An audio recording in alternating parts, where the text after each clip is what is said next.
Tous nos adversaires, cette saison, on a décidé d'être gentils. Voici notre équipe A et notre équipe B. Choisissez contre quelle équipe vous pouvez jouer. Ça veut dire l'équipe que vous pouvez supporter. Mais je tiens à vous dire quelque chose. L'équipe A du Barça marque 8 buts. L'équipe B, c'est 3 ou 4 buts. Donc choisissez ce que vous pouvez supporter. Hein. On va vous chicoter, c'est vrai. Mais choisissez la chicote qui va vous faire moins mal. Le Real de voleur, vous n'êtes pas dedans. Vous n'avez pas de choix à faire. Parce qu'avec vous, c'est sans pitié. Vous, c'est sans pitié. Ça veut dire vous là, c'est sans pitié. Mais les autres adversaires, vous pouvez choisir. Je tiens à le répéter encore.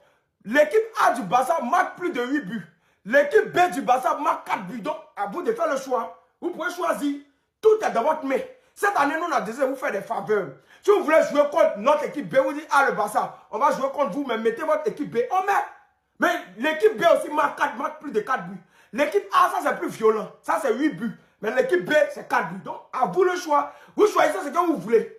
Dites-nous, nous on fait. Cette année, on a décidé d'être, on est la seule équipe au monde qui fait ça. On va vous écouter, nos adversaires. Donc choisissez ce que vous voulez. Regardez.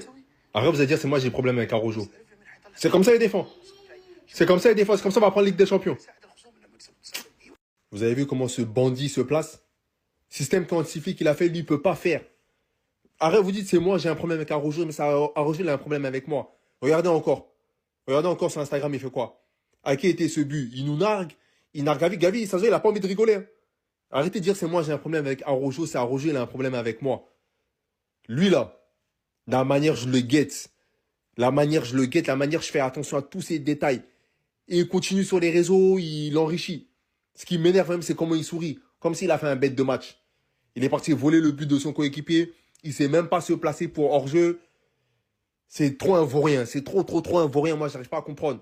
On est en train de dire que Ter Stegen. Lui-même, c'est lui le chef. Moi, je me demande même si c'est pas lui, il a engrainé Ter Stegen. C'est ça, je me demande, est-ce que c'est pas lui qui a engrainé Ter Stegen à faire n'importe quoi, à devenir du n'importe quoi comme ça, là. Il m'énerve. Avant, tu étais un bon défenseur, hein. Mais depuis, ça fait un moment, là, tu m'énerves. Je te jure, tu m'énerves trop, même. Ah, tu es découragé. Ah, il te reste encore 9 ans, environ 10 mois. C'est-à-dire, il faut patienter encore. Tu n'as encore rien vu. Jean, tu es découragé. Jean, tu comprends pas. Tu vas comprendre. C'est ton grand frère. Hein? C'est ton grand frère. Faut aller l'expliquer. Qu'est-ce qui se passe? Et depuis qu'ils sont foutus du Barça, voici ce qui se passe dans la vie de Nico. Aucune victoire. Même match nul, il ne gagne pas. Il joue avec les faibles, il perd. Il joue avec les moyens, il perd. Il joue avec aussi les forts, il perd. Tous les jours, il perd. C'est dit, ils l'ont mangé. Son match est archi nul. Rien, zéro. Il a perdu tout son football. Et dit, mon petit, tu n'as encore rien vu. C'est-à-dire, tu restes encore 9 ans de souffrance, 9 ans encore de dépression. Voilà, ça là, je pense que tu n'as encore rien vu. Toi, tu as resté à Bilbao. C'est vrai, même si tu ne voulais pas Barça, mais Bilbao. Au moins, faut aller aux choses au Bayern. Faut aller au moins à Liverpool. Faut aller au moins à City, PSG, etc. Mais c'est Bilbao, tu as resté. Si tu as gagné un trophée, c'est que c'est pas d'Arachide. Il est foutu. Va expliquer ça à ton grand frère. C'est lui qui t'a mis dans ce genre de problème-là. Mon petit Nico, tu penses que nous on t'a oublié? Pour ceux qui ne sont pas au courant, ça fait 5 matchs d'affilée que Bilbao ne peut pas gagner. Il pêche seulement. Des nuls là. Le petit Nico, il pense que nous on a oublié. De la manière dont on a chargé ton affaire, tu nous as blagué que tu vas venir au Barça et puis tu nous as blagué, on t'a soutenu là. Toi, tu vas sentir ça. Regarde-moi ce petit vaurien là. Oh non, je vais remporter la Ligue des Champions avec Bilbao. Et qui t'es là-bas, ouais? Ce petit nul vaurien, toca, impoli. Toi, tu vas sentir ça. On t'a pas oublié, hein? Quand tu prends la Ligue là, tu vas vivre ça. Regarde-moi ce petit vaurien. On se prend demain. La conspiration continue. Mon nouveau nom c'est Nico. Brrr, moteur. Nico, position. Saison n'a pas encore commencé. Toi, n'a plus graisse. Saison n'a pas encore commencé. Toi, tu commences à divaguer déjà. Saison n'a pas encore commencé, on ne te sent plus. Toi, un enfant de 15 ans, toi, tu as foutaise. Hein? C'est Barça même qui a mis 20 dans ton nez. C'est-à-dire que c'est Espagne même qui t'a donné non. Oh, Nico Williams, viens au Barça. Il va tuer. Allez là, toi, mets-le dans ta main. Passe même, tu n'arrives plus à faire. Contrôle, tu n'arrives plus à faire. Même troll, tu n'arrives plus à faire. Tout est gâté dans ta main. Barça coup derrière toi, tu gonfles ton nez, on dirait pneu Michelin. Ça t'a laissé, non? Avant que la saison va commencer, il faut t'arranger. Parce que si Bilbao croise Barça, nous on va te voir. C'est clair. Nous on va vous supporter. Si Bilbao croise Barça, c'est clair. Parce que les petits, ils ont commencé à gagner les petites équipes là. Hein, ils ont commencé à gagner les Med Yunchang, les Med Yanqing. Ils pensent qu'ils sont tous arrivés. La saison va commencer. Donc là, à l'heure actuelle, les frères, je ne sais pas si vous vous rendez compte. Le Barça n'a pas de stade. Là, les gars, on est des SDF de stade. On est des SSF sans stade fixe. Champion d'Espagne. Demi-finaliste de la Ligue des Champions, l'un des plus grands clubs d'Europe, on n'a pas de stade. Vous vous rendez compte de la dinguerie ou pas, les frères? Vous vous rendez compte à quel point aujourd'hui le Barça est en train de tomber bien bas? On n'a pas de stade à cause de nous-mêmes, les frères. Parce que notre direction, elle n'a pas pris les devants. Elle pensait que le Camp Nou allait être prêt pour début de saison. Et c'est pas le cas. Et aujourd'hui, on se retrouve ni avec le Camp Nou, ni avec le mois de juillet. C'est pas pour devenir fou, ça, les gars, sérieusement. C'est pas pour insulter des gens, ça, les gars, s'il vous plaît. Est-ce que vous vous rendez compte la honte que c'est aujourd'hui, les frères? On va devoir supplier d'autres clubs de Liga de nous laisser jouer dans leur stade. On va devoir peut-être espérer que Valence, que Girona, que l'Espagnol Barcelone nous laissent jouer dans leur stade, vraiment. Vous vous rendez compte ou pas? On va demander de se faire héberger dans d'autres clubs. Non, mais c'est incroyable, les gars. Vraiment, les gars. Heureusement que sportivement, le Barça, ça se passe bien. Tout se passe bien du côté du Barça, parce que sinon, le reste, c'est une catastrophe. Hier, Paris, là, tant qu'ils n'ont pas encore gagné Barça, là, ils ne sont pas encore meilleurs clubs au monde. Raison pour laquelle j'aime mon président Laporta. Il dit le Barça et le PSG doivent s'affronter pour voir vraiment qui est le meilleur. C'est comme ça nous a blagué avec Real. Et puis aujourd'hui, là, on ne parle plus du Real.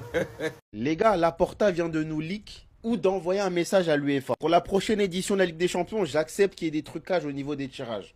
Donnez-nous Paris. Donnez-nous le PSG, on va tester un match. Même Laporta, il est hypé pour ce match-là. Même Laporta, il veut en découdre avec eux. Parce que ça a trop parlé sur les réseaux. Et le meilleur moyen de faire fermer des clapets, c'est sur un terrain. Et déclaration du président. Nous espérons affronter le PSG cette saison pour voir qui est le meilleur. C'est simple, non? On voit qu'il insiste beaucoup sur malheureusement, nous n'avons pas pu jouer contre eux. C'est un match de football que le monde attendait. Car je pense que nous étions les équipes les plus compétitives sur la saison passée. Il a raison. Il a raison. Quand on parle de beaux jeux, de tactique, de schéma, les deux équipes qui nous reviennent le plus, c'est le PSG et le Barça. Maintenant, c'est une année différente. Il y aura beaucoup d'équipes qui vont monter en puissance. Mais pour le bien du football et pour arrêter vraiment tous ces débats, en plus, il y a le Ballon d'Or bientôt qui se joue entre Rafinha, Yamal et Dembélé. Ce serait l'opportunité vraiment de mettre en valeur justement les Ballons d'Or qu'on proclame. Donc les gars, c'est inévitable. Le match aura lieu, mais quand, je ne sais pas. Non les gars, non c'est un prank, vous rigolez, c'est pas possible. Donc selon Gérard Romero, c'est un streamer, créateur de contenu, je ne connais pas trop bien mais qui est proche du Barça. Le Barça a oublié Christensen en Corée du Sud. On est en mode maman j'ai raté l'avion. C'est vraiment que dans ce club que tu peux voir des trucs comme ça. Je suis désolé. Donc là les mecs, genre flics ou je sais pas qui, ils étaient en train de compter, ils ont pas dit mon Christensen. Je vois que dans ce club, c'est pas possible quoi, genre waouh. Ils pouvaient pas genre tout simplement oublier Raroro ou Gérard Martin, je sais pas. Wesh. Bon après je tape sur Gérard Martin mais il a quand même une bonne pré-saison jusque-là. Je tire sur lui sans raison, je sais. Mais voilà, il m'a tellement énervé la saison passée que fallait que je me défoule. Non, mais vraiment, c'est que dans ce club-là. C'est... Putain.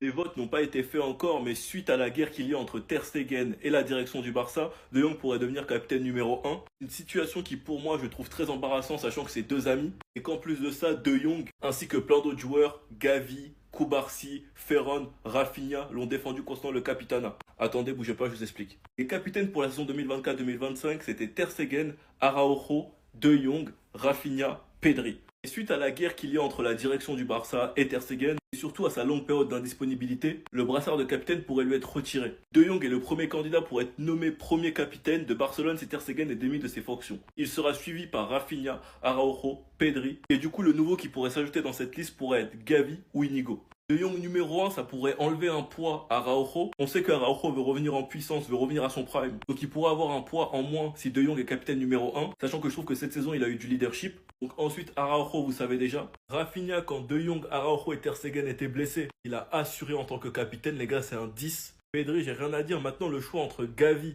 et Inigo. Personnellement, je le donnerais plus à Inigo pour sa dernière saison. Gavi finira par l'être, mais il a du temps. Enfin bref, sinon vous les gars, vous en pensez quoi? Pas nous sur ta patience, on s'ennuie. Merci, redescends là. Merci.